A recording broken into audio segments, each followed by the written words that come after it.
और मोदी जी कल भाषण दिए। जरा मोदी जी के भाषण के बाद जो प्रतिक्रियाएं आई हैं देश भर में, उन प्रतिक्रियाओं पर, और खासकर आज राहुल गांधी ने जो प्रेस कॉन्फ्रेंस की है, उस प्रेस कॉन्फ्रेंस में भी उन्होंने कल पहले ट्विटर के जरिए राहुल गांधी ने अपनी प्रतिक्रिया दी थी मोदी के भाषण पे, और उसके बाद आज प्रेस कॉन्फ्रेंस भी की उन्होंने राहुल गांधी ने, और वहां भी उनके दावे की पोल खोलते हुए राहुल गांधी नजर आए। अब यहां से उस जो चुनौती मोदी पेश कर रहे हैं, सत्ता पक्ष की तरफ से जो विपक्ष के सामने चुनौतियां पेश हो रही हैं, क्योंकि मामला जो है वो 50-50 या 60 और 40 का नहीं, या 90 और 10 का। इसलिए मैं कह रहा हूं 90-10, क्योंकि एक तरफ सब कुछ है, झूठ का पुलिंदा है, उस झूठ को फैलाने के लिए बहुत बड़ा मीडिया तंत्र है, और दूसरी तरफ एक यात्रा है जिसके जरिए राहुल गांधी जन जन तक बात पहुंचाने की कोशिश कर रहे हैं। यहां कितना सशक्त नजर आते हैं राहुल गांधी, प्रोफेसर रविकांत जी? शुक्रिया राजीव जी। राहुल गांधी की पहली जो यात्रा हुई थी, भारत जोड़ो यात्रा, उस समय भी उसी मीडिया ने, उसी बीजेपी के आईटी सेल ने, खुद भारतीय जनता पार्टी के तमाम नेताओं ने अजीब अजीब तरह की बयानबाजी की थी, और किस तरह के लांछन लगाए गए राहुल गांधी के ऊपर कि वो कन्याकुमारी से विवेकानंद जी के स्मारक पर नहीं गए, आगे भी इस तरह की वो यात्रा फ्लॉप होगी वगैरह वगैरह। लेकिन जैसे ही वो यात्रा आगे बढ़ती है, दक्षिण भारत के उन राज्यों से तमाम हुजूम, और वे लोग जो देश में विभाजन की राजनीति को खत्म करना चाहते हैं, देश में सौहार्द सहिष्णुता चाहते हैं, डेवलपमेंट चाहते हैं, और दक्षिण भारत वो है जो बड़ा जीडीपी देता है देश को, और सारे एजुकेशनल हब से लेकर के बहुत सारे रोजगार भी वो दक्षिण भारत देता है, और उत्तर भारतीय वहां जाते हैं। वहां से निकल करके ज्यादा वो साइंटिफिक टेम्परामेंट वाला क्षेत्र है। उत्तर भारत और हिंदी पट्टी है, उसको तो कई बार लोग गोबर पट्टी भी कहते हैं, जहां अंधभक्ति, मैं सिर्फ भक्ति की बात नहीं कर रहा हूं, अंधभक्ति और पाखंड, अंधविश्वास ये ज्यादा है। धर्म के नाम पर वो कट्टरता पूरी फैलाई जा रही है, और हिंदू धर्म का जो मतलब उस राजनीति के जरिए पैदा किया जा रहा है कि आप एंटी मुस्लिम हो, एंटी माइनॉरिटी हो, जबकि किसी भी धर्म को मानने का मतलब किसी का एंटी होना नहीं होता है जी। तो जो राजनीति की जा रही थी उसके अगेंस्ट राहुल गांधी खड़े होते हैं, और जब वो पहुंचते हैं कश्मीर तक, तो एक ऐसा सफर तैयार होता है जिसने भारत के वर्तमान को ही नहीं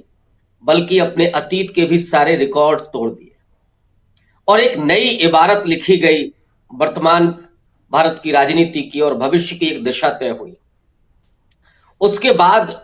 जब भारत जोड़ो न्याय यात्रा राहुल गांधी ने शुरू की, जस्टिस के सवाल पर, इस पॉलिटिकल, सोशल और इकोनॉमिक तीनों जस्टिस को लेकर के मणिपुर से यात्रा शुरू, जहां पर कुकियो मैतेई समुदाय के बीच जातीय हिंसा का एक पूरा, आप ये कहें कि तांडव पसरा था, लेकिन प्रधानमंत्री खामोश रहे, गए तो आज तक नहीं। वो राहुल गांधी जैसे जैसे आगे बढ़ रहे हैं, वैसे वैसे वो अपने न्याय के एजेंडे को ज्यादा प्रबल तरीके से, ज्यादा मजबूती के साथ आगे बढ़ रहे हैं। राहुल गांधी ने जो बात कही, मुझे लगता है कि बहुत सारे ऐसे लोग जो राहुल गांधी से हो सकता है सहमत भी हों, उनको भी बड़ी परेशानी हो रही होगी कि राहुल गांधी ने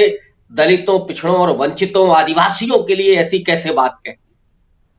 मैं देख रहा था ट्विटर पर बहुत सारे ऐसे लोग। तो जब कोई व्यक्ति इस तरह की बात करने लगे और बहुत सारे लोगों को मिर्ची लगने लगे, तो आप समझ सकते हैं कि वो आदमी बुनियादी बदलाव की बात कर रहा है। ये जब अंबेडकर कर रहे थे, तब उन वर्चस्वशाली लोगों के लिए, जो अभी प्रशांत जी कह रहे थे कि जो यथास्थितिवादी लोग हैं,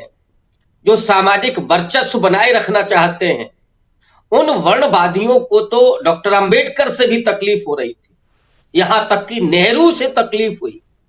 और आप सोच सकते हैं कि नरेंद्र मोदी बार बार नेहरू को क्यों काउंटर करते हैं, क्या तकलीफ है नेहरू से, व्यक्तिगत भी और वैचारिक भी। यही नेहरू हैं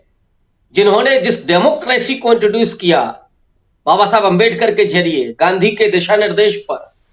उन्होंने लोगों को मजबूत किया। वो व्यक्ति जो भले ही पूरे दिन मजदूरी करता हो और शाम को एक वक्त का भोजन करता हो, वो भी जब मतदाता के रूप में पहुंचता है तो जनता जनार्दन हो जाता है, मालिक हो गया इस देश का। और नरेंद्र मोदी जो गोलवालकर के तहत जो वर्ण व्यवस्था को मानने वाले थे, जिन्हें यह बर्दाश्त नहीं था कि कभी वो एससी और ओबीसी का नाम लें, जो आदिवासी को जंगली समझते थे, उन नरेंद्र मोदी को भी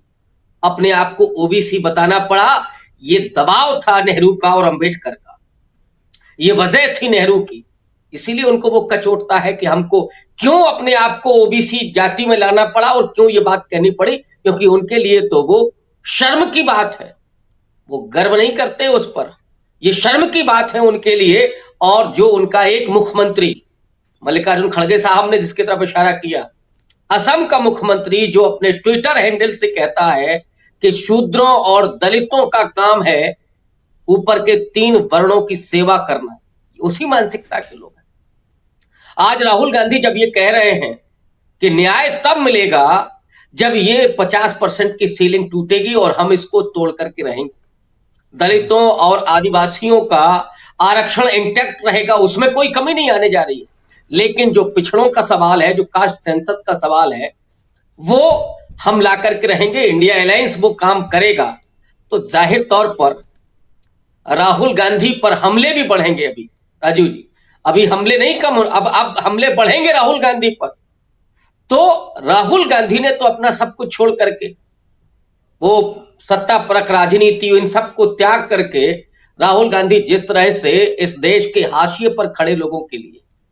जो दलित आदिवासी है, पिछड़ा है, उसके लिए जो आवाज बुलंद कर रहे हैं, वो भारत के नए भविष्य को लिखने जा रहा है। और हो सकता है कि राहुल गांधी को बहुत बाधाएं आए, उनके पास वो प्रचार तंत्र नहीं है, सत्ता के पास सब कुछ है, सारी पावर उसके हाथ में है, लेकिन सच्चाई को वक्त जरूर लगता है, जीतता वही है। इसको कहते हैं ना कि सत्य पराजित नहीं होता, वो कुछ समय के लिए बाधा तो उसमें हो सकती है, लेकिन उसे कोई रोक नहीं सकता। हो सकता है कि 2 साल में ना बात समझ में आए, 4 साल में ना बात समझ में आए, लेकिन राहुल गांधी जो कर रहे हैं वो इस देश के वंचितों के लिए भविष्य बहुत महत्वपूर्ण और बहुत उज्जवल बनाने जा रहे हैं। और ये मैसेजिंग तमाम इस तरह के चैनल्स के जरिए, जो गोदी मीडिया का हिस्सा नहीं है, उनके जरिए वो बातें पहुंच रही हैं और लोग उसका वेलकम भी कर रहे हैं। और ये परिवर्तन आपको जमीन पर होते हुए भी दिख रहा। मैं अभी गांव से लौटा हूं और मैंने वहां पर भी राहुल गांधी की इस न्याय यात्रा की बात सुनी है। लोग कह रहे हैं कि राहुल गांधी सड़क पर मेहनत कर रहे हैं, हमारे लिए बात कर रहे हैं, लेकिन समस्या जहां पर है कि ये जो प्रचार तंत्र है गांव गांव तक भारतीय जनता पार्टी का, वो छल छद्म का, बेईमानी का, झूठ का, वो वहां पर पसरा हुआ है। लेकिन उस कुहासे के बीच से भी अगर लोग राहुल गांधी की इस न्याय यात्रा को समझ रहे हैं, देख रहे हैं, उसकी बात कर रहे हैं, तो मुझे लगता है कि सत्य धीरे धीरे लोगों तक पहुंच रहा है और जरूर उसको विजय मिलेगी। जी बिल्कुल बिल्कुल, सत्य लोगों तक पहुंच रहा है। हमारे साथ जुड़ गए हैं प्रेम कुमार जी। प्रेम कुमार जी,